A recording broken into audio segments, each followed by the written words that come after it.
Welcome to Talk Around Riyadh, the Wheel of Time showcast. I am your host, Joe Perry, here with my co-hosts, Jen Isgro, Tom Kokoza, and returning very special person, Brendan Johnston. How you doing today, Jen? He's so special. I'm good. It's Friday again. We're back talking about our favorite television show of all time, The Wheel of Time. Is this really your favorite television show of all time? Are you contradicting me, Joe?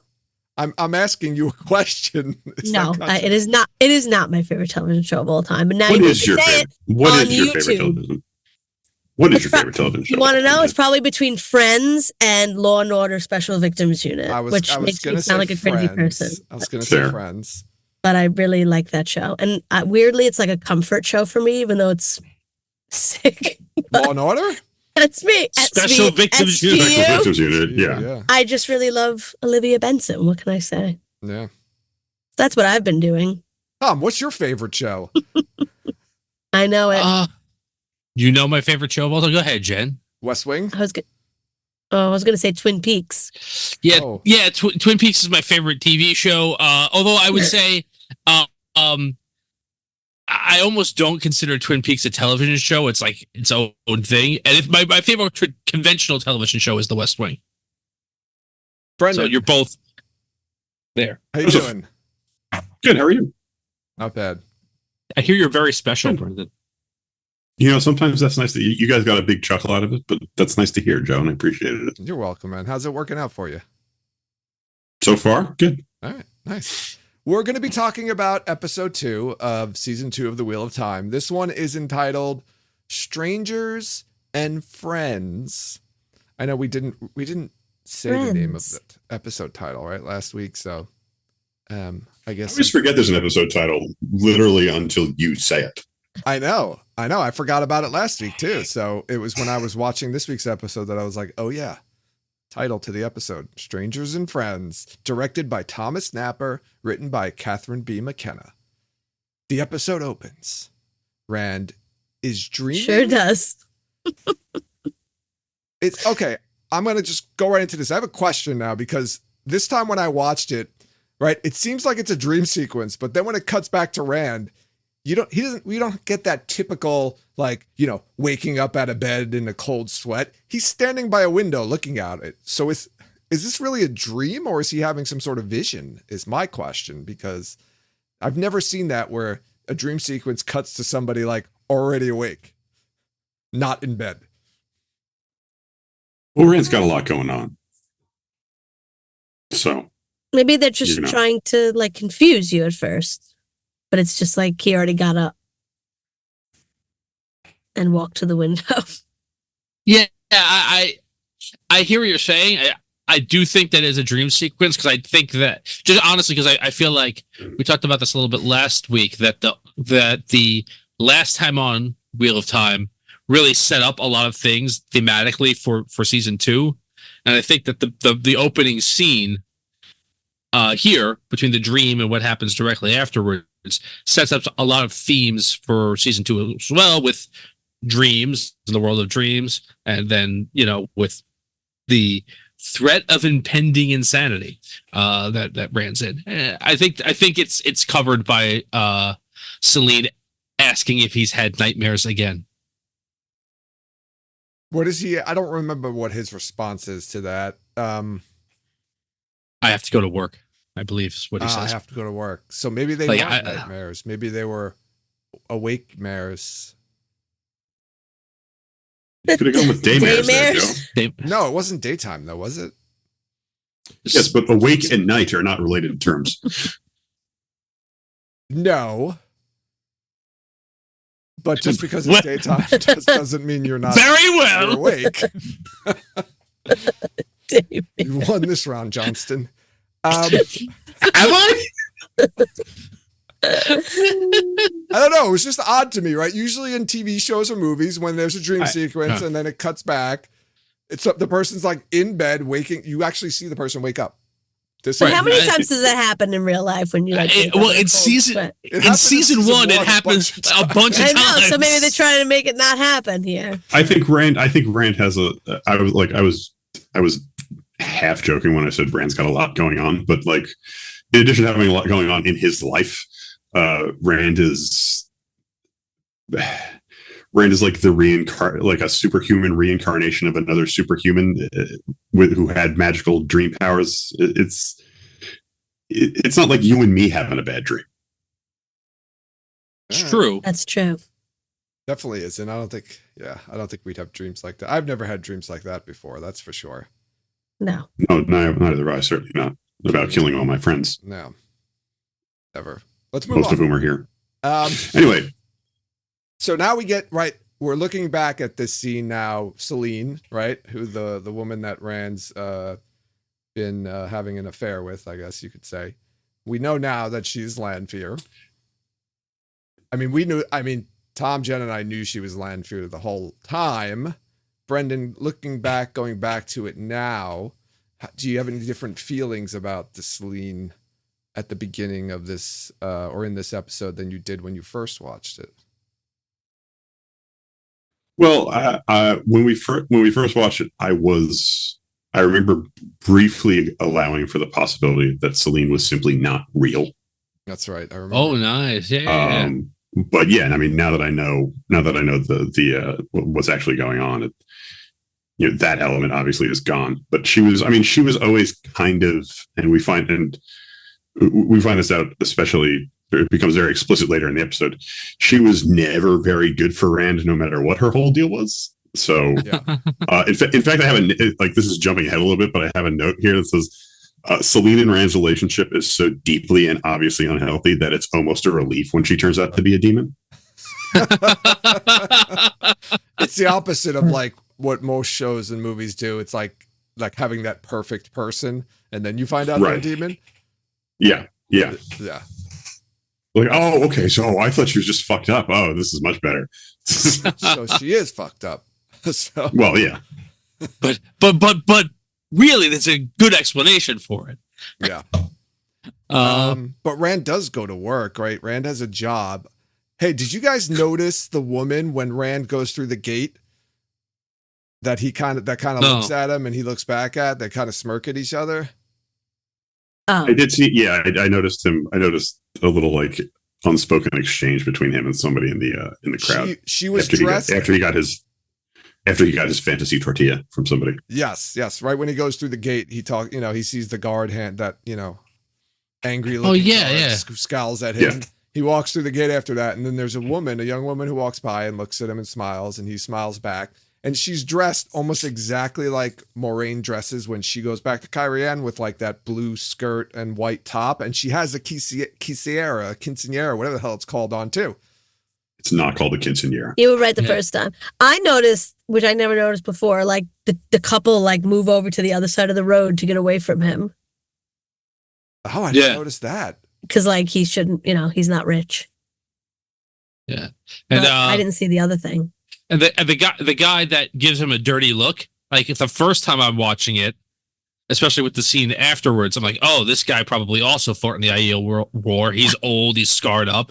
But you find out later on that guy's also a spy for the Demodred house. Yeah. Yeah. What? Oh, the guard you're talking about? Yeah. Okay, yeah. Right. Yes. So he's a spy for both of them, right? Because isn't he also feeding information to Moraine, but then he's feeding information about Moraine to Anver? I don't think he gave Moraine really any information. I think he used to be Moraine's guy, and then, right? And then like he went to...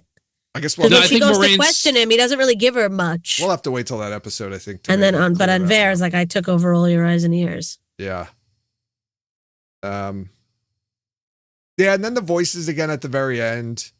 I want to ask, and knowing what we know now, right? We hear voices. Rand's hearing these voices kind of, or we don't even know if he's hearing them, but we hear these kind of whispery voices. And they say, "Do you hear? You are mine, Rand al'Thor."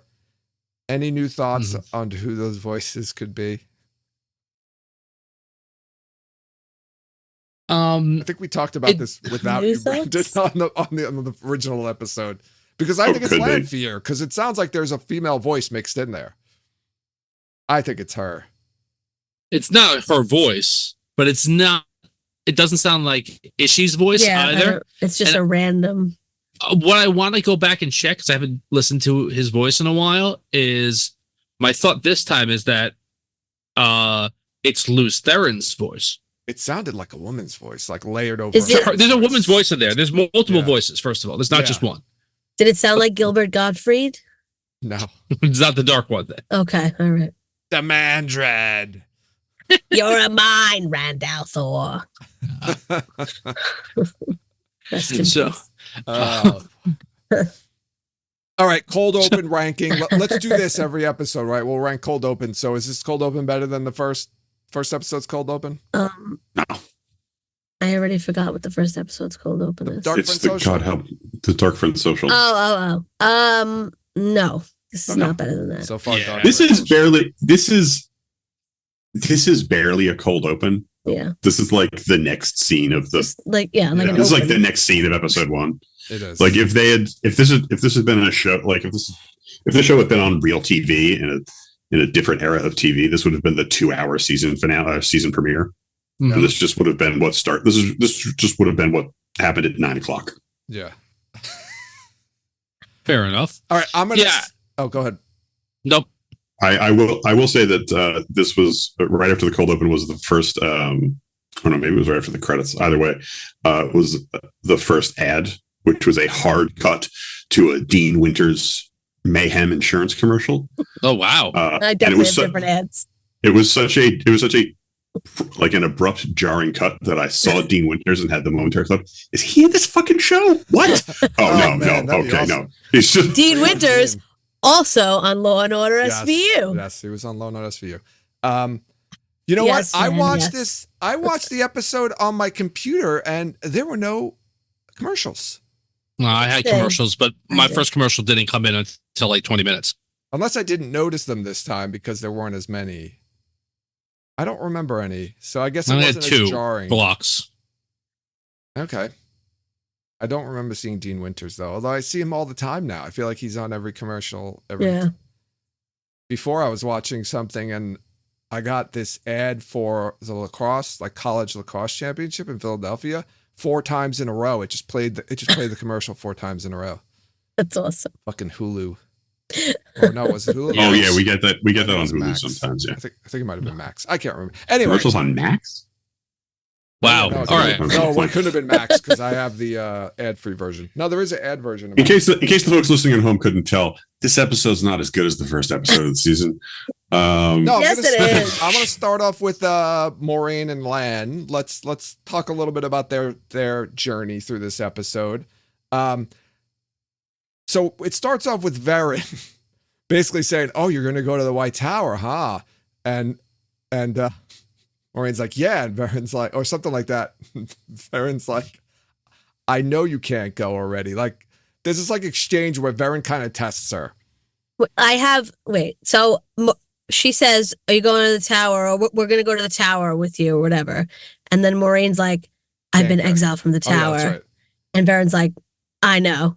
Like Maureen thought she was dropping like a bomb on her. And I wonder if Maureen thought like if Varen had known that, she wouldn't have let her stay with her. But Varen baited her into that because she was the one who suggested she brought it up about going to the White Tower, like as if like, I want you to tell me that you were exiled and I want to say, I know already.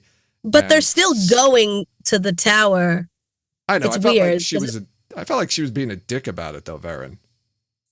Like she's the one who brought it up, and then like she was making Maureen bring up something that was kind of painful for her, and then was like, "I know." Yeah, but I don't think it was to be a dick. But I think you're right, and I think it was. I think that Varen, like you find this out later in the episode, Varen clearly knows what's going on, at least has very strong suppositions as to that, and I don't think that she feels that Maureen is in a good place to do what she has to do. And is kind of pushing and prodding her to kind of, get past this. I didn't think. I'm sorry. I thought you were done. Yeah, go ahead. I didn't think she was being rude. I thought she was just like, I don't care that you were like, all right, I already know that. And I don't really care. No, the way she said it, she was like, I know. Like she was like, No Oh, I don't shit. know. I know that already. I thought she was just like, yeah, I know. So what? Like, I don't care about that. Nah, the Right, way she I do said think- it was smug. I do think you're right in the fact that Moraine wasn't telling them, thinking that like if they knew that she was exiled, they may not have let her Yeah. in. And I do think it was kind of like her saying, "Yeah, I've known that this whole time. Like Yeah. it's not a thing for me." But I do also think it was a little bit of like I don't know, forcing her to understand that like all of her secrets are not secret. Yeah, and then Moraine kind of, pays it forward by being an asshole to Lan when she's basically like, "Oh, don't worry, Tomas will saddle my horse. I don't want to slip out of it. Like if you do it." It's like, come on. Moraine's the best. Yeah, she's the best. Yeah. Love it. Yeah, jerks. She's like almost not cruel to him in that, and she's like, "Wait, oh, I forgot to be mean. Wait, how can I be mean? Oh Like, yeah, specifically mean just to him. yeah. Let me just make sure I point out that he's incompetent and weak now."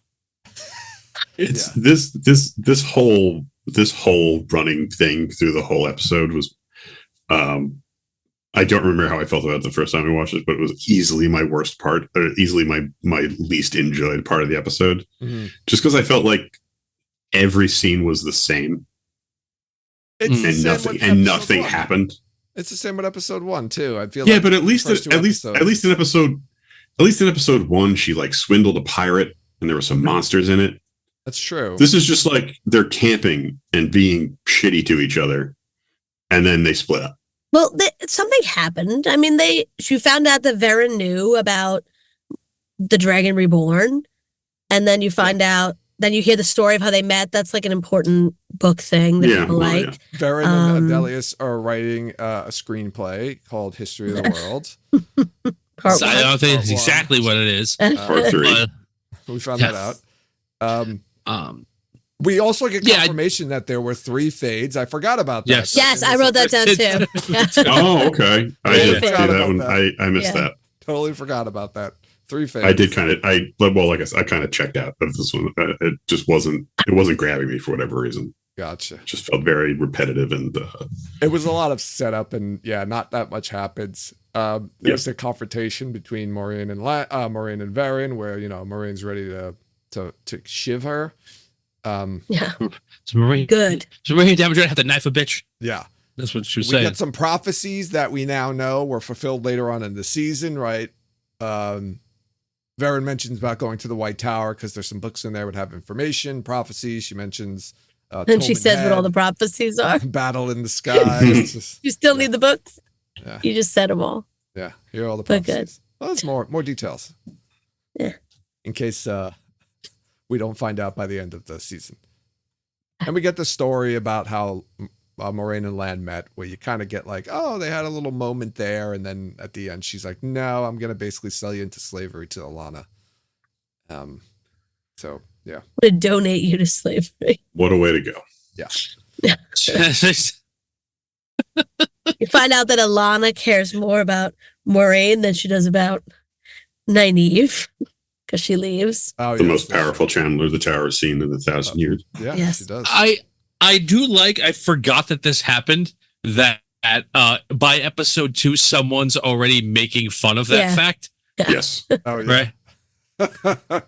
And then we get the line that pays off in episode 8, where Moraine admits that they were, or says that they were never equals. Yeah. Yes, that's still a great line. Even though this whole storyline kind of bugged me this time, that's still a great line. Yeah, because again, there's only 2 ways to interpret it, and when you first hear it, you interpret it one way, and then she clarifies later on. Especially since she must be telling the truth, right? In a way, it's Moraine realizes that Ishamael was released. She's worried about other Forsaken coming out, which we know now. By the end of the season, it seems like all of the Forsaken are loose. So Moraine is right. Lan figures out that Lan knows that Moraine's intentionally pushing him away. We're blah, blah, blah, blah, blah, blah, blah. Anyone want to talk more about this storyline? Because it's my least favorite one in this episode. No. No, I don't think I have any other notes. Cut to the White Tower, where there's all kinds of things happening. We've got Nynaeve seeing an accepted heal a girl with breakbone fever. We got Leandrin, stealing some medicine. Poison. Yeah. I guess a heavy opiate. It's medicine. It's medicine that needs to be very heavily regulated, but it's medicine. Yeah. Right. I didn't see any warning labels on that, but. Right. I mean, it's literally like she sees it. I can't remember what it's called. It was Crimson Thorn. Root. Yeah. She sees it and she's like, Nynaeve is being like, you can't be giving that's a euthanasia drug. Yeah. Like that's and then we have to no, it's just a painkiller if you heavily dilute it. Yeah. And Leandrin, who knows nothing about this, which I knows exactly how to dilute. I have a comment about that later on about the scalding hot tea that she pours into her sick brother's mouth. Brother. A son. Sorry, son's mouth. Did get confused? She gives her whole speech. To Nynaeve about how the Reds stop disease, even though the Reds don't stop breakbone fever. And then he's like, channeling's not a disease. Blah blah blah blah. I want to ask a question here it's more book related, but it's not spoilering because we know that Leandrin is Black Aja by the end of this, or by the middle of the season. She tells the story or is trying to relate to Nynaeve, and she says she came from a small village. In the books, she doesn't come from a small village, if I remember correctly. She comes from a city. So do you think they're sticking with the book background? Well, they're clearly not sticking with the book background of Leandrin, but that part of Leandrin's background, and this was a lie, or do you think they changed it in the show that she did come from a small village? I don't know if it's gonna matter. No, really. I just wanted your opinion. I'll say this. I don't think she overtly lies to Nynaeve in this season. Okay. Yeah, I don't either. Okay. I think she's manipulating her for her own. Right. There's reasons. definitely lies of omission, but there's. Yeah, but I think that's what even in episode 1, I think she's saying things that she does believe to be true, or that were true about herself. Yeah. Yeah. And then she immediately, I caught this too towards the end. Right. There's the whole, she wants Nynaeve to become accepted so she can become Nynaeve's teacher, right? Because she's not forbidden to teach accepted. So she's pushing for Nynaeve to go through the accepted test.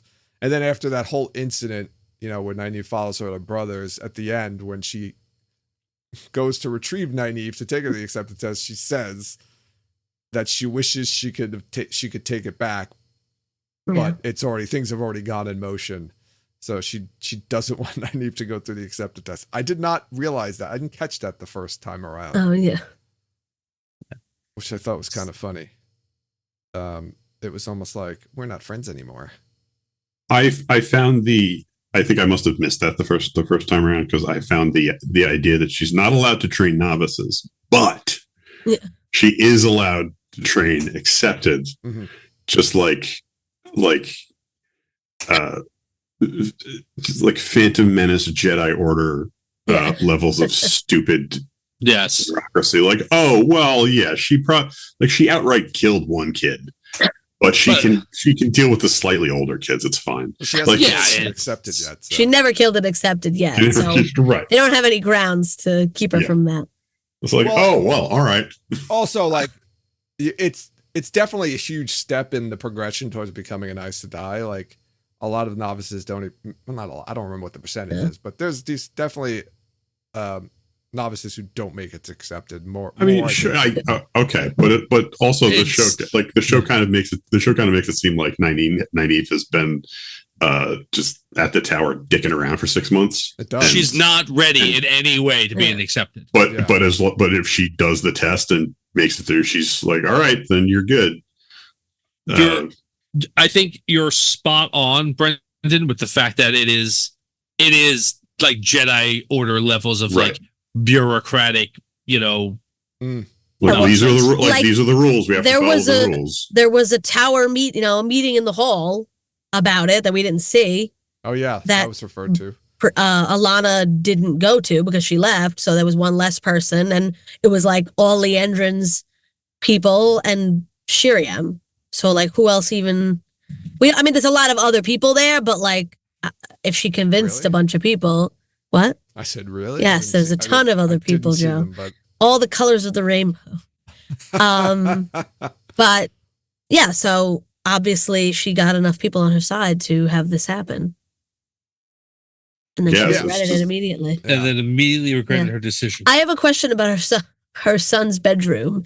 Is it like right off the street? Or did Nynaeve follow her inside a house? I think it looks like Nynaeve's outside. She went inside the house? I think it's like a room, it's probably a very small house. It's probably not a whole house. It's probably like a room in a larger building, like an apartment, kind of. Like a motel? Like she's renting a room or something. So the door is like right off the street? I don't know. I just thought that was like odd. You know what's odd? I've noticed it this time around is that all of the, like, I know they're trying to, I feel like we're losing the distinguishing factors of like the different cities and nations, because I feel like everybody kind of looks the same in all, like Tar-Valon and Cairhien. I don't think Cairhien and Tar-Valon look the same. I think the distinguishing go ahead. The distinguishing characteristics of each city. The two cities they went to in the first season were the same city. The first season they were. It was like Gotham and Metropolis. They were. That is also true. No, not the city itself, Jen. The people. The people look the same to me. Like there wasn't that like cultural distinguishing, factor and like. Well, Tar-Valon doesn't count because Tar-Valon's like a melting pot. That's true. It is like a melting pot. And Cairhien. All roads lead there. I thought Cairhien had a distinct. Not how roads work, Brenton. Clothing style. Well, I guess they were in the foregate for most of it, so we didn't see too much of the inner part of the city, except like with Anver and that part. But yeah, just also, almost everyone we see in Tar-Valon is wearing a uniform. No, well, not. I was trying to pay attention to the people in the streets, like this time around. There were a lot of different costumes and things going on in the background. Yeah, I was looking more for some uniformity between. I like the livery of Elaine's servants. Yeah. Oh yeah, that was cool. I'm hopefully next season we'll get some more of those distinguishing features. So just an aside, I was looking up, and this isn't like book spoilers because whatever. I was just looking up because I thought it was odd that this had to go to the hall to decide that she was ready for it. But actually, that's that is how it works in the book. You have to get approval from the hall. Yeah, either the Admiral's seat or 3 sitters have to approve it. A novice getting moved to and accepted. Oh, so okay. Yeah, people have to go and plead this person's case. So it's kind of, again, going back to the Jedi Order. It's kind of like making sure that someone's ready for the trials. Yeah. I mean, there's all sorts of old rules, ancient rules from thousands of years ago that the Aes Sedai follow that they don't even remember why. For sure. There's plenty of that. Always always, of course, the best reason to do something, because that's the way it's always been done. Right. It's how it works in all the companies I've worked for. Me too. So yeah, and here we are. We find out Liandrin has an old son. Yeah, she literally takes the tea out of the fire, pours the crimson thorn in it, and then gives it to her son. That's got to be fucking hot tea. That's why he can't talk anymore. His throat is like burnt to a crisp. Scalding hot tea down his throat all the time.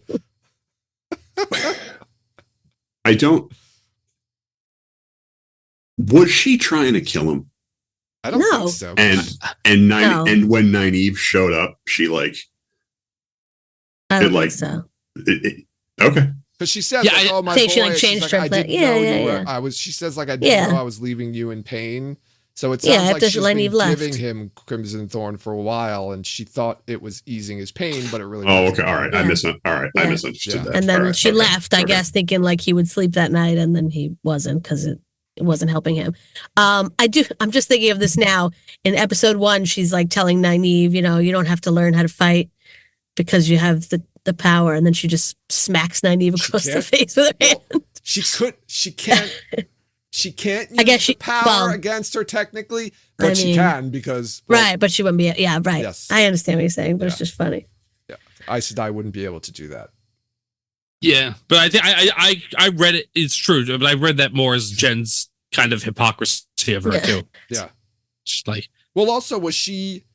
So right, Nynaeve's trying to help her, and she's just like flips out on her and punches her in the face. Well, yeah, but this is Nynaeve like is a not big, supposed. Yeah, yeah. Sorry, Go it's ahead. also No, like no. a huge secret that no one's supposed to know. Well, Maureen that knows. this. Well, Maureen, but Maureen knows that, but that she has a son, and like. Now this like, and she's also embarrassed because this little stupid idiot is like, no, you're doing it wrong this whole time, like, so it's like both of those things. She's like mad at herself for causing him pain or whatever, not causing, but not relieving him of pain. She's embarrassed and whatever. So, and she's she's fucking evil. yeah. evil. No, she's evil. Yeah. So Evil. there's that.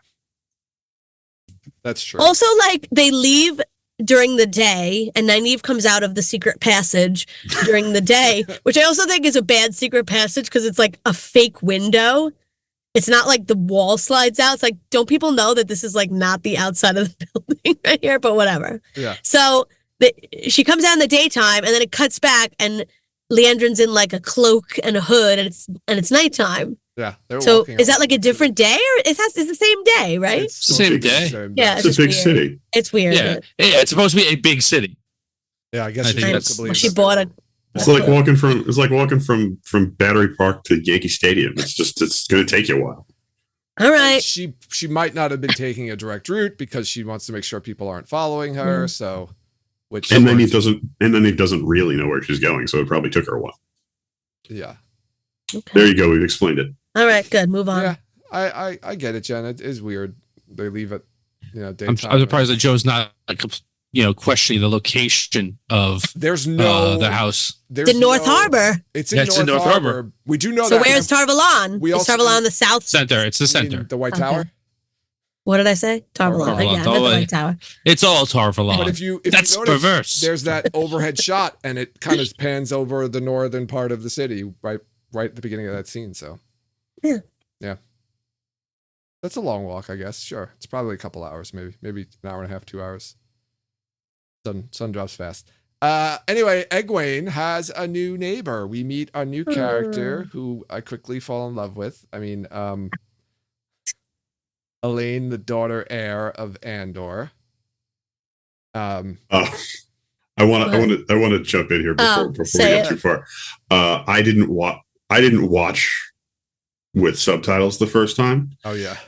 So last year when we first watched it, it took me several episodes, and it didn't occur to me until like the middle of the night one night. It just like I thought she was saying she was the daughter heir of Andor, and like daughter heir was some made up bullshit fantasy title. And then, like, literally, like the middle of the night, like my eye, like Rand waking up from a nightmare where he kills all his friends. We wouldn't Like see that, though. my eyes flew open. It's like daughter heir. Yes. She's a princess. Daughter. You're a Daughter heir. moron. Daughter heir. I love the way you spelled it. Dauderai. Yeah, I'm like she was the Dauphin or something. Like it was like some Kwisatz Haderach. I want to dress Yes. up as her as like a New York version and be like the daughter heir.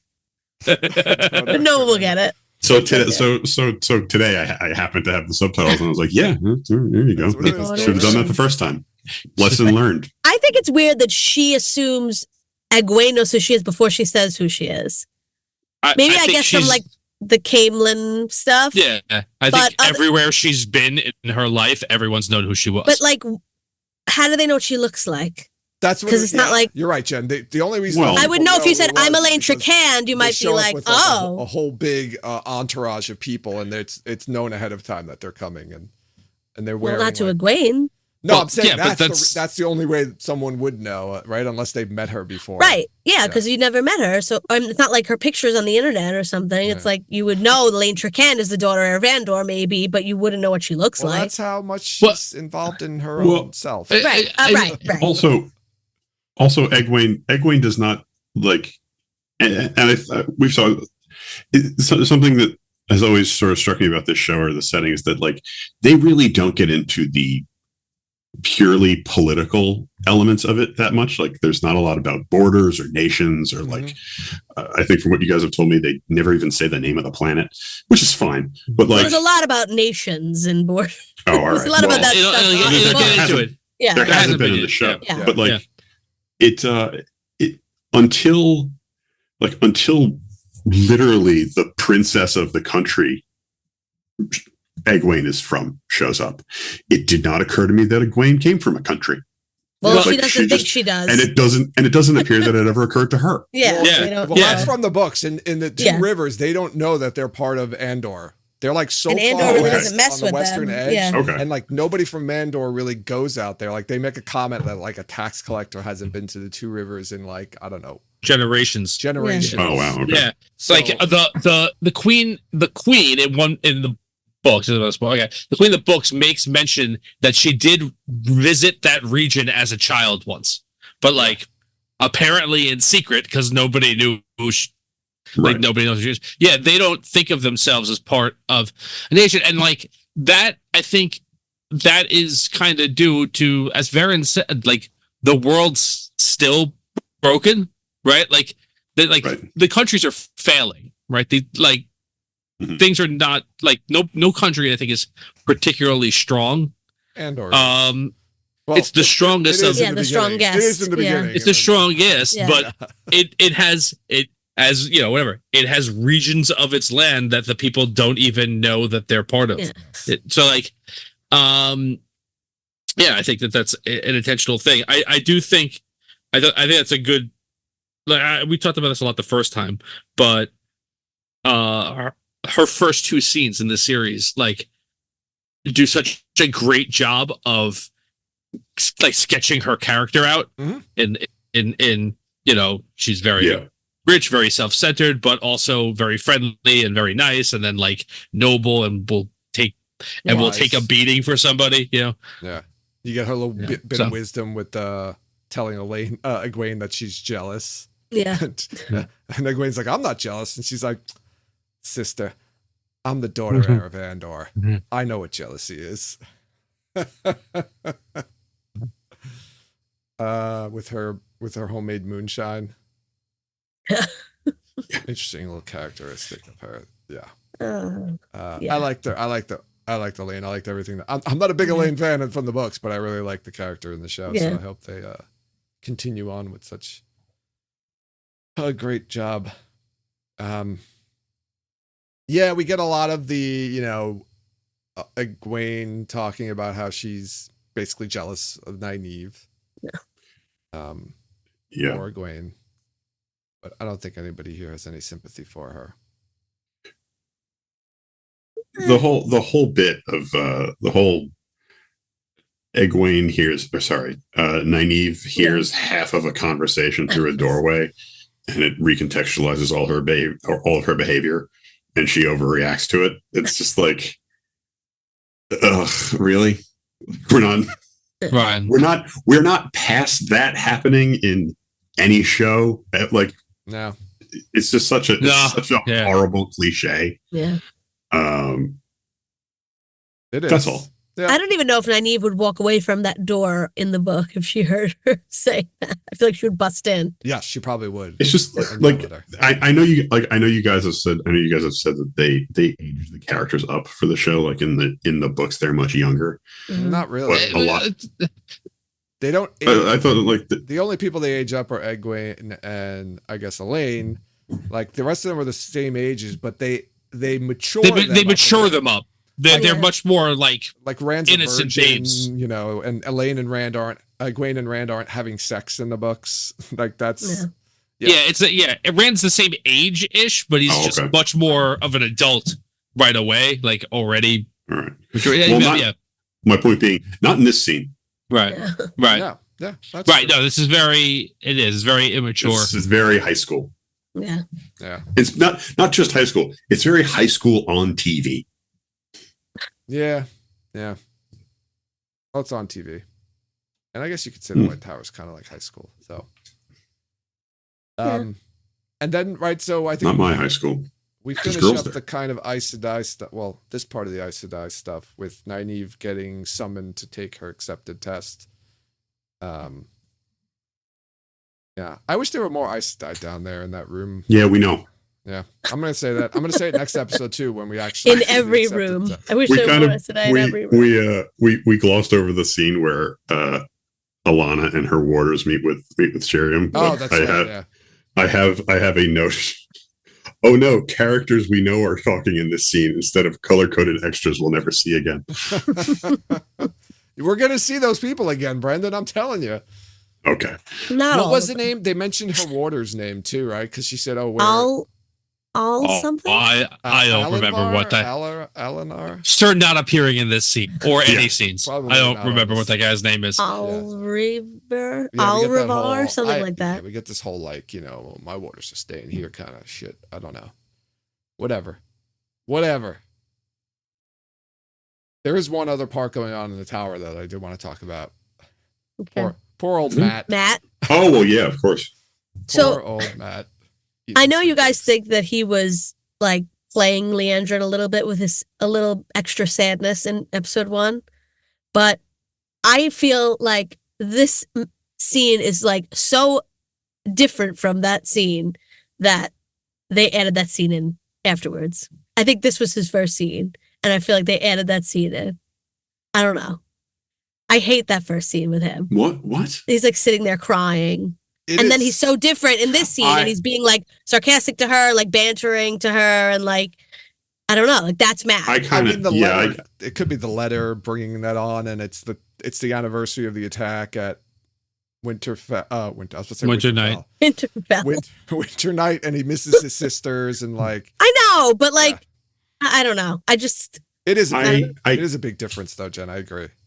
I kind of see what you're saying, and while I initially misunderstood you, now I agree, because there is a bit where he asks her like, "What do you want from me? Why are you keeping me here?" Right. Like, right, dude, you've been there 6 months. But she answers him. This has to have come up. Yeah, yeah, I have that in my notes. I had that in my notes last time too, and we talked about that. And also, like, does anybody else know he's there? Like, has she been able to keep him hidden for 6 months?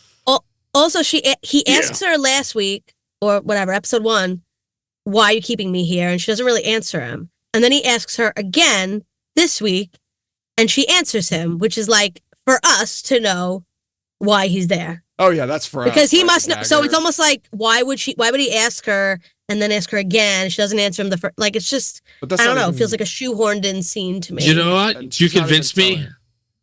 You convinced me, Jenna. Like, Matt's hardly in the season as is. They must be like, let's just put a scene of him in the first episode.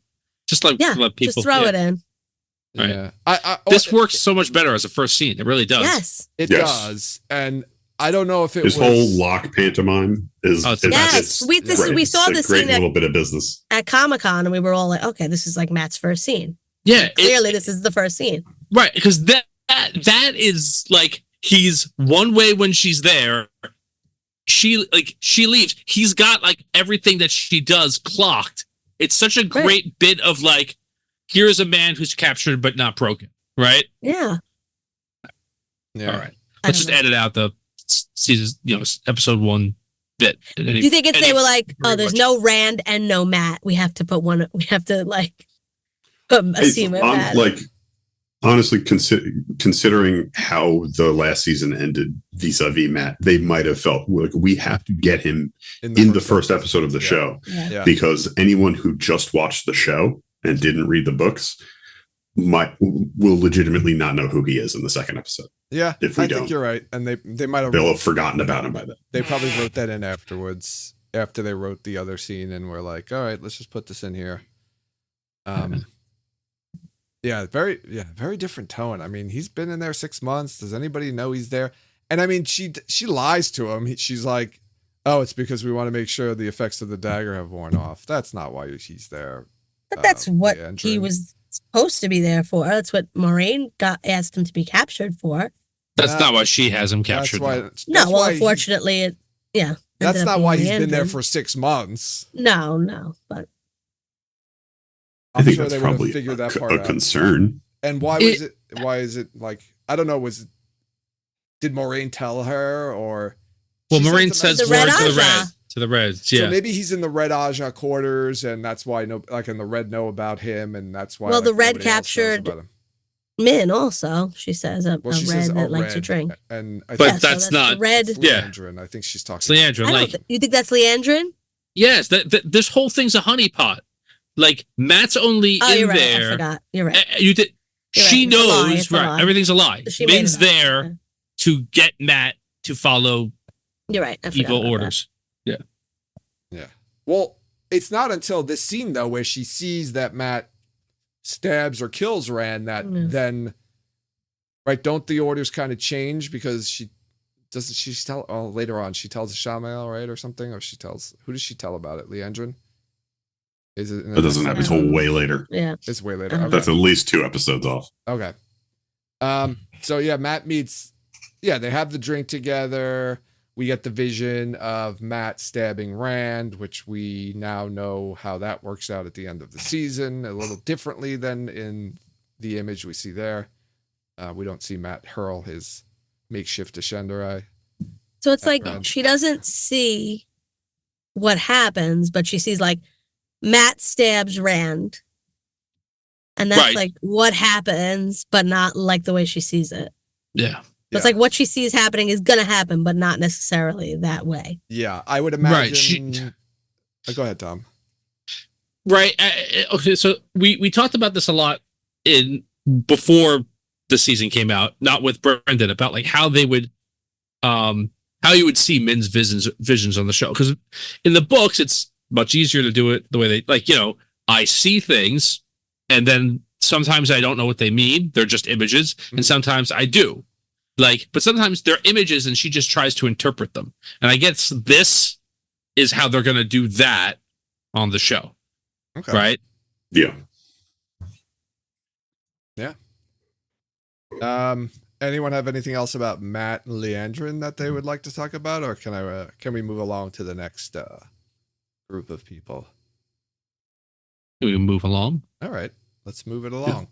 Probably my favorite section of this episode, the Perrin, Loyal, the Shinarans, and Elias group. This is, I mean, rewatching these next few scenes is still like, what's going on? Like, Yes. what is supposed to be happening here? In the sense of they keep making these like mysterious comments about like, right? They talk big about caps. there's the woman at the window that the parent sees that doesn't pay off anytime, at least in this season. Right, there's a comments about like the Fane and his crew left quickly, like what scared him away, and Elias is like, it wasn't us, like very confidently. And then we get the Murdral, the Fade nailed to the door, and again, like who could do that? Like there's this whole buildup of like there's things going on, but it never pays off, and at least in this season, at least that I saw. So Brendan? Brendan, go ahead. You want to say something? I think at some point in season 3, we will find out that a certain guitar player from the first season has been waging his own little campaign against the Fades and the Dark Friends. Oh, I'm oh my gosh! I did not know 0%. where you were going. I'm 0% joking. So you Right. think? So this is Okay. all the work of Tom Maryland. Tom Maryland and his band of Leavin'? troubadour vigilantes or whatever the hell they are. Like, Okay. All right. Okay. yeah. Okay, I like this theory. that's awesome. That's Let's do that. that's the only other character within the context of the show who we know has engaged in direct combat with a Fade That's and true. maybe made it. You definitely didn't see him die. You didn't see exactly. You don't see him die. Yeah. And he can't die. His jacket's too cool. Like you can't possibly not have that coat in another, and you can't have that coat and only put it in 2 episodes, guys. Jesus. He is, I believe, hands down your favorite part of season 1. So it would be nice. He's at worst my second favorite part of season 1. Yeah. Okay. I think it's weird because it doesn't make sense for the rest of this season, but the way that the show is structured, the Shanshan are what did all that. It's like, what could have scared this off? Yeah, I know they didn't. No, yeah. they didn't, That's what it like, seems like it should be. The show is structured. What could have done this? What could have scared them off? What's going on? Blah blah blah blah blah. Boom! Here's that thing that happens, and I feel like. So you think they're? I think that you're right, but now I'm thinking, the Shanshan came with Ishamael and were like, "Get out of here," or gave them new orders. So it's not that they scared them off, which is what it seems like because they're no longer here, but that their trajectory changed and now they're heading to Falm or whatever, wherever, and whatever, because of something that is Ishamael, some kind of order that they were given by Ishamael, who's with the Shanshan. So what if it wasn't that they were scared away? It was that they just were like rerouted. What if? Because we see obviously later on, Fane brings the horn to Ishamael. Like we know that they've been working together. Obviously, we see that in the first episode in the Dark Friend Social. So is it possible that Fane is kind of cleaning house of all the baggage, so to speak? So then it's just him who meets Ishamael. Like he's like, let me get rid of these dark friends, and maybe he's not going to show up in Falm with the Shanshan with a fade. Right, no, he's got to. So is it potential that he met with Shanshan prior, and like maybe the channelings, Damane Shanshan killed the Fade and nailed it to the? I don't know.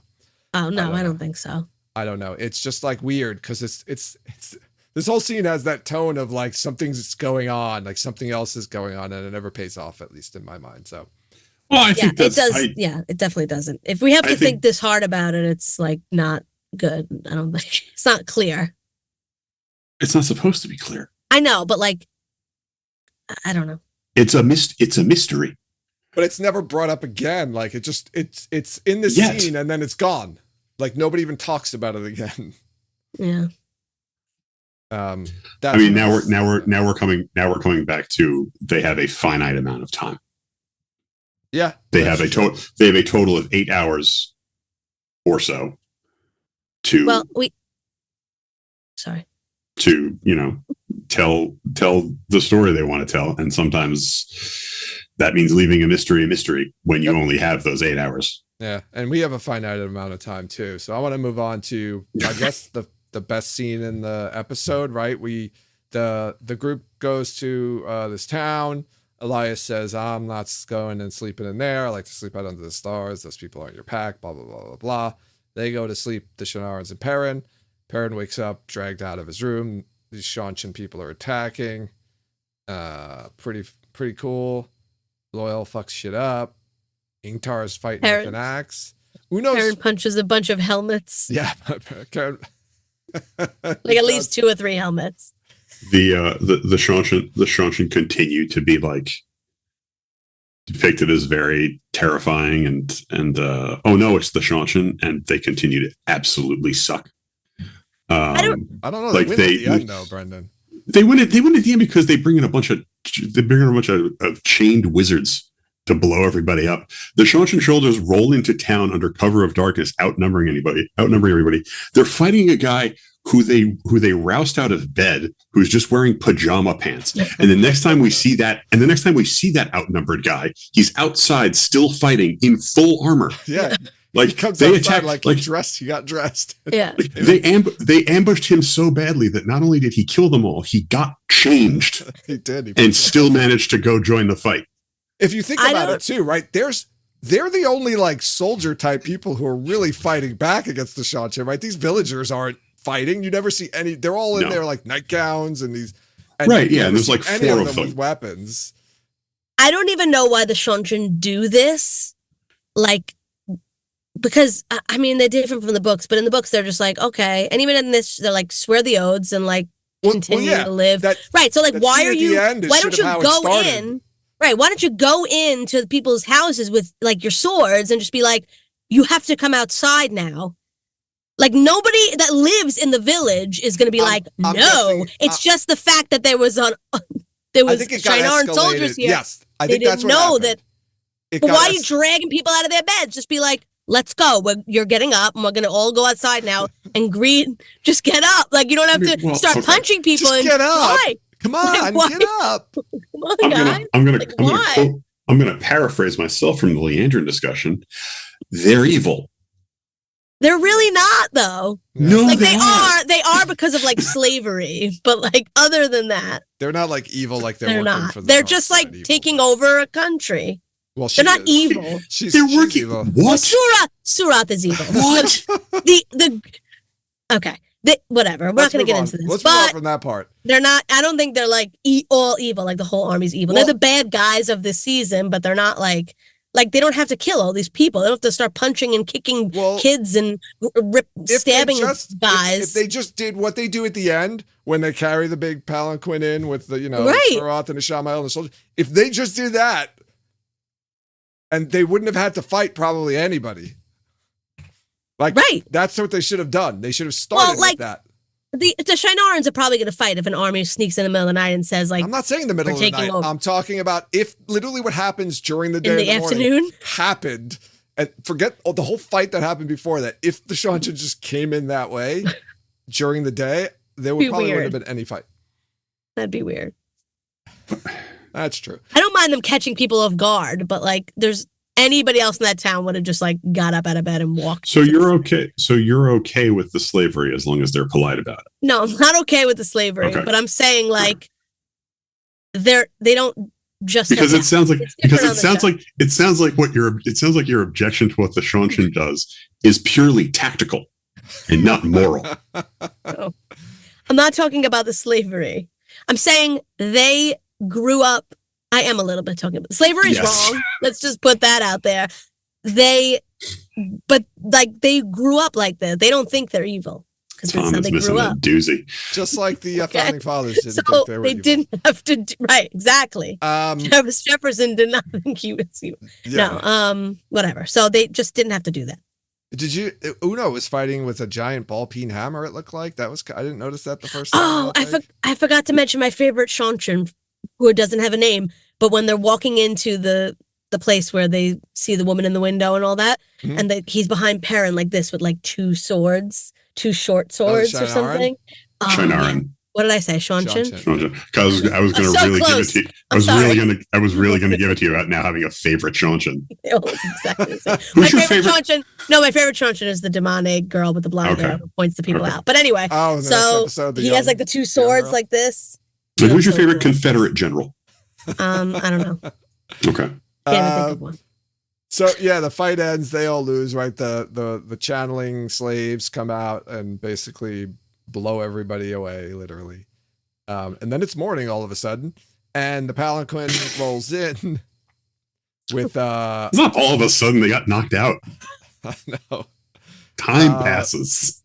We get the. Just get a concussion and then you wake up fully refreshed in the morning. Xerxes rolls in. How that works. And we see Ishamael with this Seanchan lady with long fingernails and a weird mask on. And Perrin, Uno is unconscious, but he's not dead yet. It'll be fine. Yeah. So that's my favorite part of the episode, at least this whole part. But yeah, it was my favorite part too. I like that Perrin got Perrin, as I noted when we first watched it. Perrin continues to serve a very important function as an introduction to new factions and scenarios. Yeah. So when he gets dragged out Looney Tunes style by his feet and like his head knocks on the steps, and we get to see what's going on, that's very helpful. I also liked Loyal getting to be a little more Chewbacca and a little less C-3PO. Yes, I mean he's both, yeah. But this time he got the Chewie of it all came out more. Yeah, a deeper sounding, a deeper voiced Chewie. Yes, which is saying something. That was pretty cool. Yeah, and Perrin's tactics are they're like go rescue him. So Perrin just basically goes and like not like runs into a guy, tackles a guy, like knocks the guy over, grabs the guy, throws him. I guess there aren't that many weapons around because, like we said, the townsfolk don't really seem to be armed or any of them soldiers. So the only weapons would be the Seanchan and the Shannara. It's really there's not really many of them dead yet. It's really like a handful of Shannara soldiers, and a giant librarian and some dude. Yeah. And fighting them like off. Probably like 50 soldiers, maybe. Right. Oh, and a wolf man. Oh, like a werewolf guy. He's not even there. He doesn't even really get involved. That's right. No, but that's not his pack. That's right. He probably knew they were coming and pieced out on purpose. Yeah. Because the wolves probably told him that they were coming. Probably. And he was like, you know what? I'm going to sleep outside tonight, guys. Well, he would never. He gave Perrin the opportunity to go with him. I was very surprised he even went into the town, to be honest with you. I would have thought he would have left them, before they even stepped foot in the town. But I don't like him on the show. I mean, he is working for them. They hired him. That's true. Yeah. So I guess they're okay though with him not staying in the town. Yeah. I mean, he's yeah. He's not part of the team in the conventional sense. Yeah. And he's weird. Yeah, he probably smells bad. They don't want to hang around him. Yeah, Perrin thinks that Elias is making him see visions. Yeah. Which we later find out is not true. And Elias says as much there when he says that's not how it works. And that's all he says. Instead of like giving him more information. That's like the frustrating thing about Elias in this is like he's very stingy with his information about what the hell's going on with Perrin. Yeah, I don't like him. Why doesn't he just tell him what's going on? Like, hey, buddy, you got golden eyes and you can talk to wolves. It's too soon in the season for him to do exactly that. Yeah. Thank you. Jen took the words right out of my mouth. Because that happens in episode 3, Joe. Because that's not time for that yet. I feel like right in the book, as soon as he meets Elias basically tells him everything. Yeah. It's like when they first meet. Elias is a nice person in the book. He's a nicer dude in the books. That's true.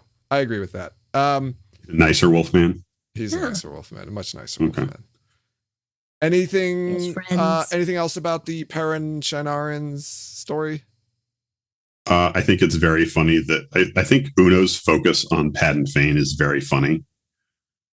And I don't know if it's intentional or not, but everything that happens, like everything Uno says is in relation to like, it's gonna alert Fane, or we're not gonna catch up with Padden Fane, or like he's very single. Fuck. He's very focused. Single-minded? I was gonna say single-minded. It was a single-focused? bad pun. Singularly focused. Yes. Singularly focused. Yeah. Yeah, I think to be honest with you, I think it's just he keeps saying it because it's like the writers reminding the viewers like that this is why they're here. This is why they're doing this. I actually don't. I mean, it is, but I actually do think that like they're establishing Uno as, even if only as like vaguely comic relief-ish, obsessed with the idea. Yeah. They also are playing it that way. Just, I think they're using that as like their vehicle to get that point across. There's also in here, I don't even know if I wrote it down anywhere, but there's like a conversation that's had. I can't remember. I thought it was between like Elias and or Uno and somebody. And like somebody says something and then the response is totally nothing to do with what the first person said. And I just noted it and I was like, and it was like a piece of exposition. Like the response was a piece of exposition. And I was like, wow, they're really trying to cram this exposition in here. So much so that it didn't make sense to say that after what the person said before that. I don't remember where it was though. It could have been the Moraine Land storyline, but whatever. All right, I'm going to move on to Rand then, because this is how we started the episode and this is how we end the episode. So Rand's working in this sanitarium. He is helping out a blade master named Errol who fought in the Aiel War and keeps saying that Rand's an Aielman. Rand makes mention of previous practice with Errol, at least learning how to fight with a sword, which we never see again pay off, I think, in this season, do we? Does Rand fight anybody with a sword? But when he it's the Shamael with a sword. Well, yes, he does. It's not much of a That's fight. not a fight. Well, he literally holds up a sword and walks at him. when he sees Lan and Lan tries to like take the sword from him and he does like this kind of spin move. Lan's like, "Oh, I see you've been practicing sword form, or you've been learning sword forms." Yeah, You played Knifey Spoony before. Yeah. only we never see him fight anybody with a sword. So no, he very quarterly tries to fight the Fades? Does he try to the fight Fade. the Fades, right? He tries to fight it with a sword first before like Yeah. he burns him up. So Yeah. no, he doesn't. He sorry. And we're not going to. Oh, this We're not is going to see him fight with a sword. This is We're not going to see him conversation. become a blade master. We're not going to it's not going to happen.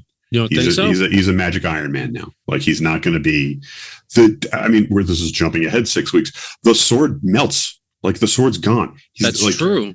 He's not. It's just not going to happen, guys. Leandrin You just gotta let those hard to reach chips go. Yeah. Yeah. The sword thing is done. Leandrin It's was over. right. She said, like, All right. we can use the one power. We don't need swords. We don't need no stinking swords. We don't need no sticking sword. Anyway, this is the conversation. It's Yann. Like he makes this comment to Rand about him being in the garden and working with like the higher scale prisoners. But I forget what it is that Rand says. And then Yann's response is that, which had nothing to do with what Rand said to him. So it was like a very shoehorned Yeah, I think piece of exposition. Rand's like you're gonna scare the wrong person one day. Oh yeah. And that's his response is like, "Oh yeah, well, I happen to work out in the garden with sunlight and I mean, more powerful Yes. crazy people." Yes. It's Does like, anyone think it's what is that? anyone think it's weird that Yann also has a buzz cut? No, I think it's the sanitarium's. Oh, haircut really? For all the workers there. Maybe Yeah. they, I worry think about it's I weird. thought Rand shaved his head so that people didn't really notice that he had red I hair. think so too. I think so too. Yeah, I did. I think it's weird that they both have haircuts that basically require electricity. But Oh, I could shave your head with. Well, I guess not. I imagine you have to like literally shave it like your head and then let it grow. back. yes, yeah, It's the only thing you can. We know there are barbers in this show, so we do. Yes, but there's not electricity. not electricity though. So Rand beats the crap out of Yann, so he can take deserved his it. place. Yeah, he beats him up pretty bad. I still Here's the don't get thing. it. It doesn't play like that at all on the show. He did deserve it, but Oh no, Rand Yeah, was going to do it anyway. Yeah, it's also true. One of the notes I have in the series is like before that happens, right? You see Rand like watching him, right? And I think the lighting in that scene is really Dark.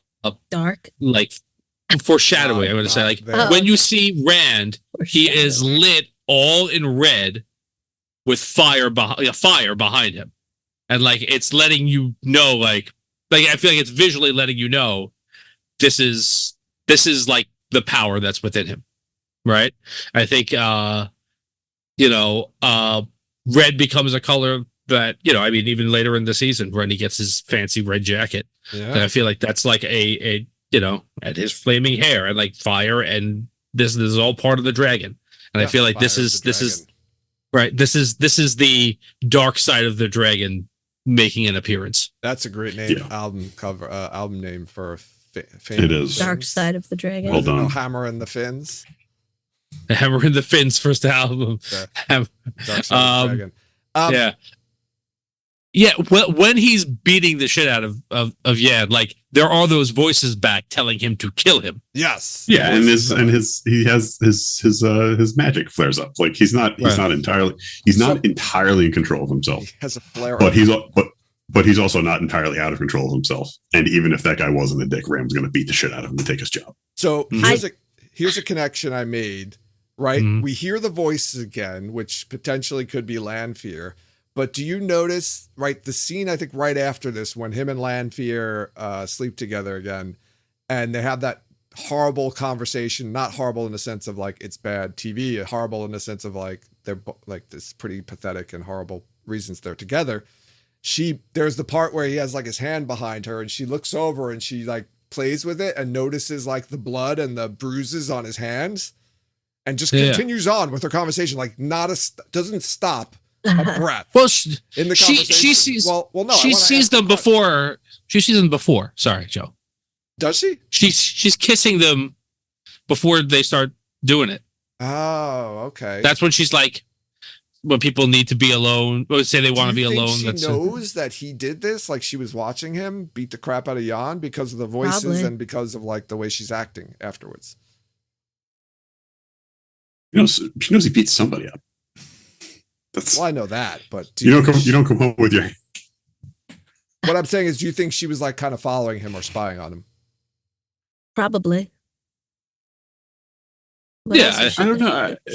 It's not. I mean, it's not clear. It's not clear until later the extent of her powers. So possibly, but when we do see the extent of her powers, she is very unsubtle about it. Well, she's exposed, I think, by that point, right? Well, that's true. But I think I'm not saying she needs powers. She could have physically gone and spied on him, is what I'm saying. Like followed him. Yeah, I mean, I never thought about it. I don't think it's necessary for her to have done that to understand that when her clearly mentally unbalanced boyfriend comes home with his hands all fucked up and covered in blood, that he got to a fight. Yeah. Well, no, I know she knows that part. Yeah. It's just she I doesn't say anything about it or even react to it. She reacts to it, obviously, like you said, kisses it and kind of eyes it, but she doesn't break her. Oh, you beat somebody up? Let's bang. Yeah, yeah. I have a question about this whole thing, and it's. I was going to say it's a serious question, but it's not a serious question, but it is a sincere question. All right. Is Rand paying his rent with sex? He's working, I don't think so. though. I mean, he's got a job. I don't think so. I mean, okay. Because she said you still owe me rent. Right. And then he comes home and doesn't want to do it, and they do it anyway. I don't think so. And I don't necessarily think so either. But you can take it that way. I think it's letting it's giving him a little bit more of a grace period before he has to pay. Maybe she's not coming after him so hard for money. Okay. For money. Yeah. Well, I really respect how much work Lanfear is putting in here, though. Like, think about to own an inn and run the inn. She is living in this 4-gate.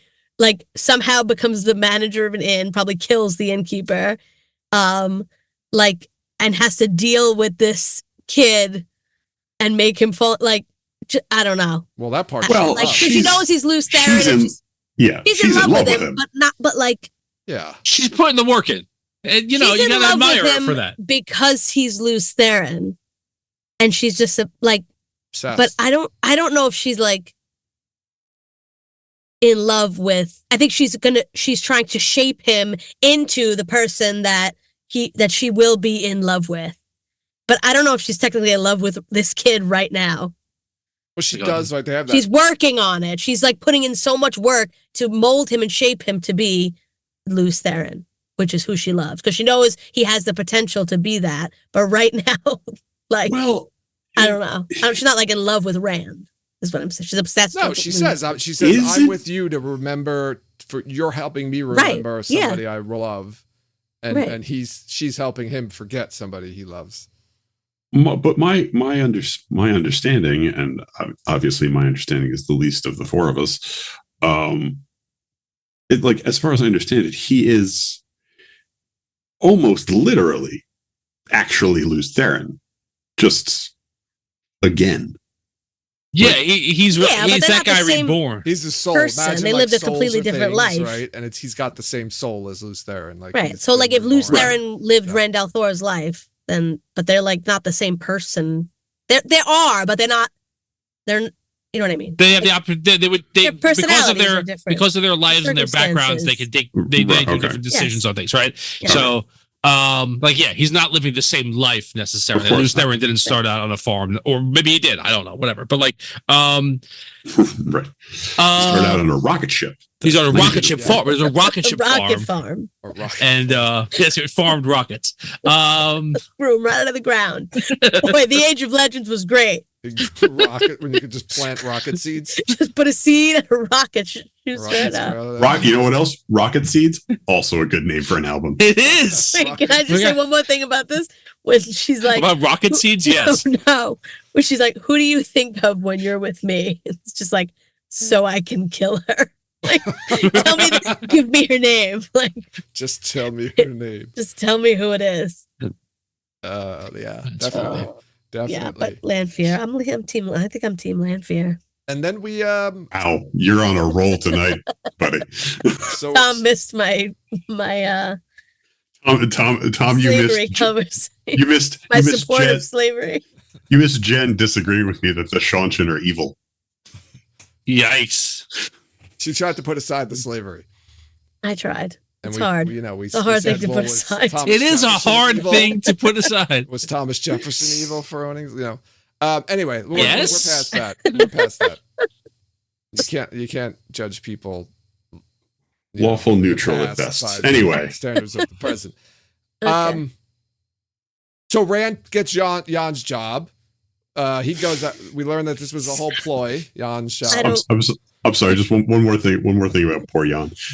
Or They talk about how Yann's going to be out for a couple of months. Like Rand beats him up so fucking bad. He does. He's close to death. He's yeah, Like twitching. like basically dead. He called. well, I mean, There's a they're call there, comfortable so that you know he'll be he's alive. back. He's going to be back I as a guess. patient. Yeah.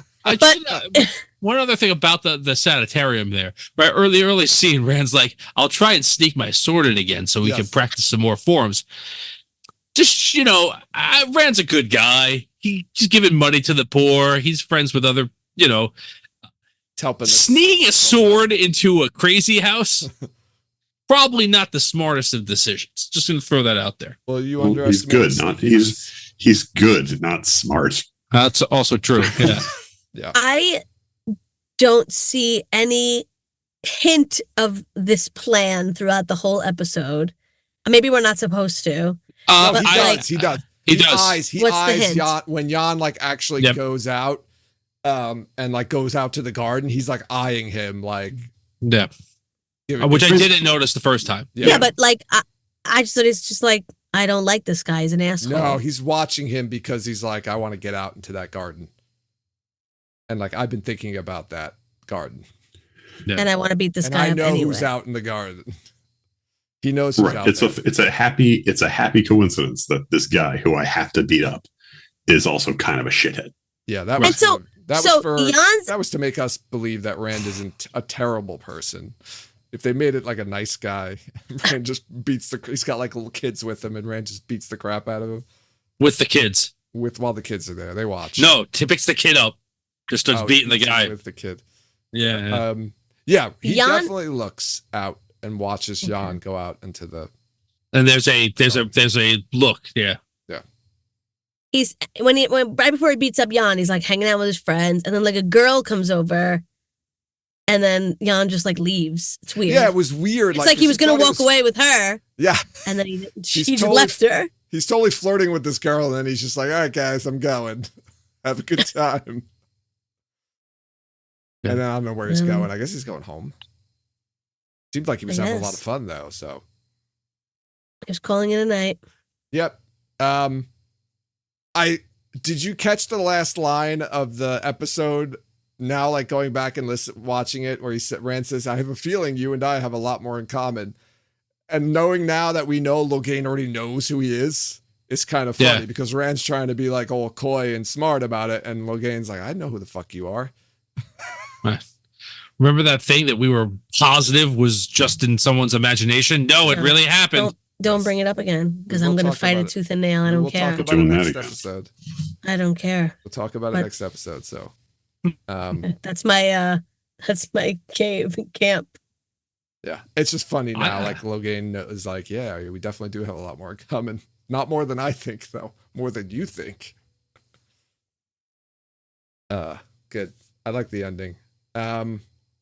Should we do our ratings, or does anybody have anything else they wanted to talk about this one? I got everything. I'm ready to rate. Yeah, I think we got everything. All right. I'll go first because I have this in my head. I'm gonna give this a 3.5 stars. I like the pacing better in this episode than from the first episode, and I know Brendan, like the one downside was it just nothing was really happening with the Moraine Land storyline. They just kept having like the same conversations over and over. Thankfully, that wasn't a big part of this episode, though. I feel like we got enough with like Perrin and the Shannarans and the White Tower, all the stuff in the White Tower I liked, and then Rand, catching up on what Rand's doing, I think made up for it. So I'm giving this one a 3.5 stars. Okay. All right, I'll go next. I think I'm going to give it the same. That was the number I had in my head. I think pretty much exactly the same stuff. I might even go 3.75 just for how awesome. But I'm going to stick at 3.5. I'm going to stick at 3.5. The Seanchan fight is so good. Yeah, it really, I think, saves some of the doldrums in the first half of the episode. Yeah. Oh, for sure. I remember watching it, like rewatching it. I was like, oh, right, this is this episode. I can't wait for this scene to happen and getting excited for it. So, Jen? I'm going to do 3.5 also. Wow. I really like the Seanchan stuff is good. I love Elaine and I like Matt better in this episode too. Mm-hmm. And I'm trying to see if there's anything else More I Maddie. really like, but so I'm gonna end Lanfear, the introduction of Celine Lanfear. I'm gonna give it a 3.5. All right, Brendan. I'm also going to give it a 3.5. Whoa! And actually, that is higher than I thought I was going to give. I liked it more after talking about it. Like when we started, I was prepared with to the Moraine Land stuff. That's why. I mean, that's part of it. That's like the worst. It's in my opinion, except for paradoxically having the best line, or like the most complexly written line. It's definitely the worst part of the episode, at least. But in talking about it, I realized I like a lot. All of the other stuff makes up for it. Yeah, it's still not great, but 3.5. So we'll get there. We'll get there later in the season. All right. So what did we have on our first go around for this episode? And is this the first time we've all rated an episode exactly the same? I feel like it happened we did in that the first season, right? I think we did that No, we all rated. We actually have all. I'm not going to say what it is because it'll skew everything. There is another episode of this season that the first time we watched it, we all rated it the same. Oh, okay. Okay. Last time, Jen 3.25, Tom 4, me 4.5, which is baffling. Wow. And Joe 3. Oh wow! So I went up. Tom went down. You went up. Jen went up. And you and Tom Brendan went down. Yeah. You and Tom. I think Brendan, you now knowing how long the Moraine and Land storyline is going to last in this season is like, oh my gosh, it's only episode 2. Also, 4.5 is what I gave episode 1, and I maintain that this is really the second half of a 2-hour premiere. Yeah. So fair enough. It does cut to other characters that we really don't see much or at all in the first episode. So yeah. Mm-hmm. Yeah, this is totally, Brendan, you're right. This is totally you being like, oh God, like this was new and fresh, the Moraine and Land stuff going on. So it probably didn't bother you as much, or it didn't seem as. No. Yeah. Now I know how long it's going to drag on. Yeah. Until the very last half hour of the season, really. Pretty much. Right. All right. Interesting looking back at that. Brendan, I want to say thank you once again. Thank you guys. Joining us here, and I'm going to let you Thanks for having me, as always. Mm-hmm. Good seeing you, bud. And we're back now. Full spoilers. If you haven't read all the books, turn this off right now and go listen to the next episode or the last episode. I don't have much spoiler conversation for this one. I did point note the prophecies. So she mentions Toman Head and the battle in the sky, which we get this season. She mentions then a sword of flame and a branded hand, which we know the branded hand is the Heron mark. I forgot. Did he gets the Heron mark at the end of the season too? That's right. And the sword doesn't really go on fire like Tomas's sword, but it does glow with a fiery energy. I think it's all. So we think everything's been okay. I wasn't sure about that. I wanted to get everyone's thoughts on that. I forgot about the brand. He gets the brand at the end. Totally forgot about that. Yep. Okay. I could have talked about that with Brendan on then. Just looking back, Lan mentions it takes 8 Aes Sedai to cut someone off instead of the 13. So that goes to my. So that basically means I'm going to continue complaining that there's not enough Aes Sedai because they don't even want to have more than 8 Aes Sedai. Now they can have 5 less in every scene. Yes. Yeah. There's 8 Forsaken, and that's it. 8's the evil number in this show. Yeah, it's a weird number to pick though. 8. I wonder how they got to 8. I'd love to understand that. That's a question I would ask like Rafe or Sarah if she can explain like what made them decide on 8. Was it like a negotiation? Was Rafe like, okay, well, we have 13, and Amazon was like 4, and he's like, well, we could probably do 11, and they were like, 5, and 6. Then I'm gonna start like a sheet, a Google sheet or a doc, whatever, with like every like Rafe, Sarah, and then every time we say that's a question I have for this person, we're gonna put it in there because we never remember. I was hoping someone questions that we want to ask. Maybe I'll do that. I thought you wrote down another question that you wanted to ask Rafe at one point. I don't know. Yeah, it's like on a piece of paper somewhere in a notebook. Yeah. It's probably gone. That's in a landfill somewhere. We got the Cadswain Maladrin name drop, and then there's the other one that she mentions, Elena Katab. Yeah, I looked that one up. It's not a person from the Wheel of Time. It was a made up one for the show. Yeah. How dare they? And then there's another made up one for the show later on. There's another it's when Elaine and Egwene are walking through the tower, and Elaine says, "Oh, thank you for Farina Sedai," or something like that. Oh, I don't know. Did I write it down here? Hold on a second. I didn't. Darn it. I didn't write the name down. Yeah, she says like Farina Sedai or something like that. I looked it up. It's not a real Aes Sedai name either. So they just made up 2 names for this. Yeah. And my only other note was the woman at the window and with Perrin and that Perrin sees. Is that supposed to be Lanfear? Is that just So she's like jumps from Kyrian to Toman to outside Toman Head just to appear in a window and close the window? It could be Lanfear, but also could be like a vision that he's having, I guess. Because he thinks there's people eating dinner. Maybe? No, just of like a woman who was in the window before she died. Yeah. Yeah. This was another thing. Like it was another thing that they added to the scene that was just like, what's going on? This isn't really a spoiler, but Guy at WatCon had said like you're going to get a lot more Fane in the background, more on Fane in season 3. Yeah. So I think that Fane probably did kill the Murdral, even though it sounds like he didn't. I think it's just like, they don't think it's him because they can't imagine that he's that powerful right now. But then I think we might get like either a flashback or something that shows us like, no, it was him. Like, I think you're right. He did it. Yeah. I think the dagger, they're just underestimating or don't understand the power of the dagger. So, but I think the fact that them leaving was the Shamael showing up and being like, just go to Toman Head, I'll meet you there, and then I want you to present it to me so I can give it to Turok, like as a gift from us or whatever, that was a setup. So they probably just were like, all right, we're going to go now, and that's it. Yeah, that makes sense. Or they could have just like gotten, he could have like traveled them there. Yeah.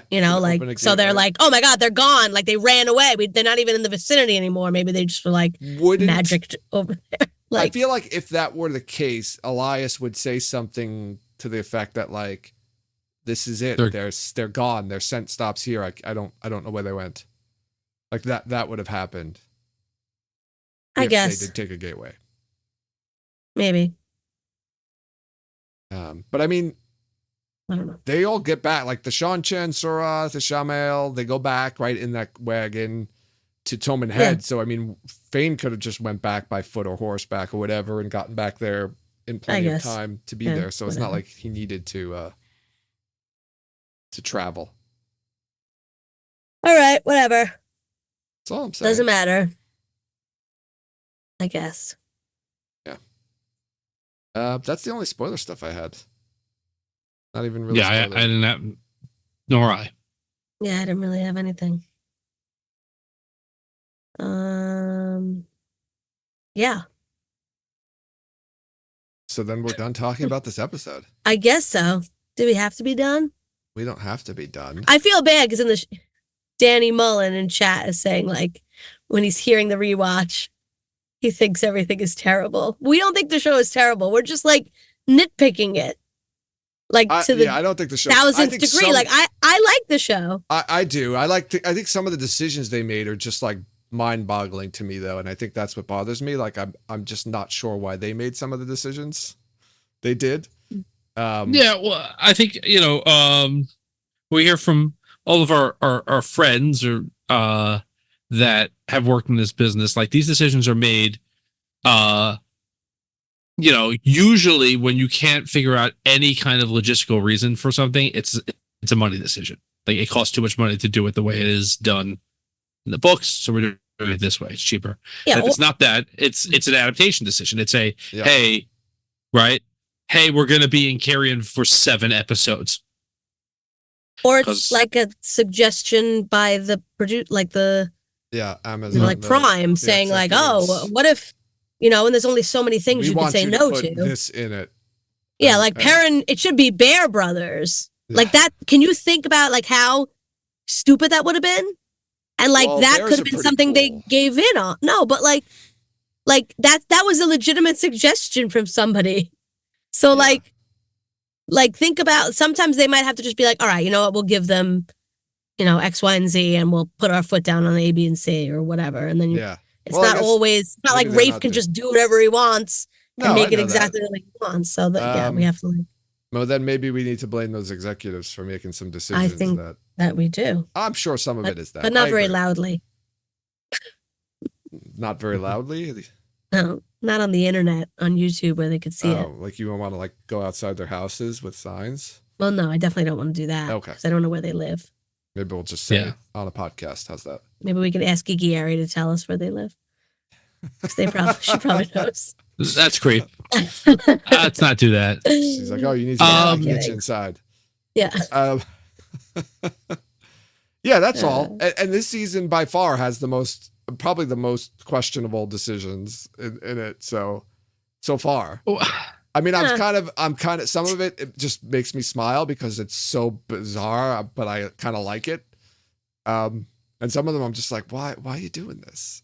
Like, why? Yeah, I think, I'm curious as when we're done rewatching it. I mean, this isn't the only rewatch I've done, but when we're done rewatching it now, so far after, it came out, I really think as a whole, this season really works. Like really that was my memory of next episode. Like the middle, I feel like I remember the middle episodes were really good. Like 3, 4, 5, 6 were like maybe the best episodes in the season.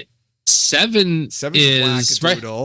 7's crazy. There's so much weird stuff going on in 7 that's like, I don't think anything that happens in episode 7 happens in the books at all. I don't think a single thing.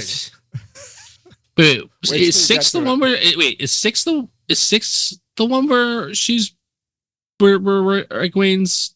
I thought 7 was the episode where Egwene's trying to get broken.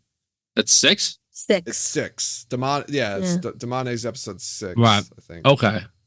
Or Eyes Without Pity. Sorry, Eyes Without Pity. Oh yeah. Episode, yeah. Damani is the one where she becomes Damani at the end. Yeah, that's episode 5. Yeah, 5. So it's 3, 4. Episode 7's cool. It is whacked out, but it's cool. It's got a bunch of fun stuff. It is. It's fucking wacky as hell. But it is. But it's not one thing in that episode happens in the books. Not one thing. Rand talks to. Rand has an audience with the Aberlin. That's it. Okay. Yeah. All right. Right. It's like the inverted version of the. It's literally the opposite of how it is in the books. but right. We'll get to it. Things that they change, I like sometimes, like Matt and Min. Like, yeah, this is awesome. Let's go. Yeah, like, I was excited about that. I like some of the changes. I mean, like it makes sense. Like Varen and Adelius are sisters. That's cool. I like that. That makes sense. Yeah, and they're great. I mean, we'll get into it as we get to the stuff. So let's wrap it up here. I think this is a good place to take a break. So do we have anything? No, we don't have any shout outs or anything, right? No. I don't think so. All right. I'll take us into the wrap up then. I want to remind everyone to follow us on social media. You can follow us on Twitter, Instagram, and Facebook. Join us over in Discord to continue the Let me try that again. Join us over in Discord to continue the conversation there. We also post the episodes on our YouTube page, so be sure to go like and subscribe. Rate and review us wherever you listen to podcasts, and check out our merchandise and Patreon pages to support us that way. There was something that I wanted to mention. So I didn't announce this on the podcast, but Buzzsprout, which is the hosting site that we use for the podcast, has this thing called fan mail on it. And what it does is it puts a link in the show notes, and listeners can click on the link and it opens up a text message and sends it to our Buzzsprout account. And somebody sent us a piece of fan mail. So, wow. I'm going to read this, and then I would encourage other people to click on that link in the show notes, and you can send us some fan mail. It could be a comment, a question, anything you like, and maybe we'll read it on the air or on the podcast if it's not too horrible. Yes, if it's scary, like if someone just says like, "Hey, shit, cunt, fucks it," whatever, and just that's there. Just said it. Yeah, if somebody just sends us that, I'm not. If somebody else said it though, we're not putting that on the show. Well, maybe I would say that. Maybe I would read it on there. Okay, so this one comes from the only identifier is it comes from Norway. So this could be our friend Nils potentially. I think we have other listeners besides Nils in Norway. Well, let's see what it says. Yeah, and I'm not even sure if I'm going to be able to read this because it says if you want to search for a whistler, search for Adel Antonsen Plistra or something like that. That's what it says? That's our fan mail. We were talking, I think, about the whistling, right? In the first last a couple episodes. This I think came let's see, when did this come? So did you search for that person? Did you look that person up, Joe? This is September 7th. No, that's all I know. That's all I know what they no, the whistler. No, I didn't look them up. All right. Well, all right. So let's look it up. We'll talk about this person next episode. Yeah. So that was our piece of fan mail. This was, I guess, we were talking about, I think, what's his name? Lauren Balfin who did the whistling for the, did they bring in a professional whistler for that part? Remember we were talking about that? Yes. That's in response to this. So, Adel Antonsen Plister.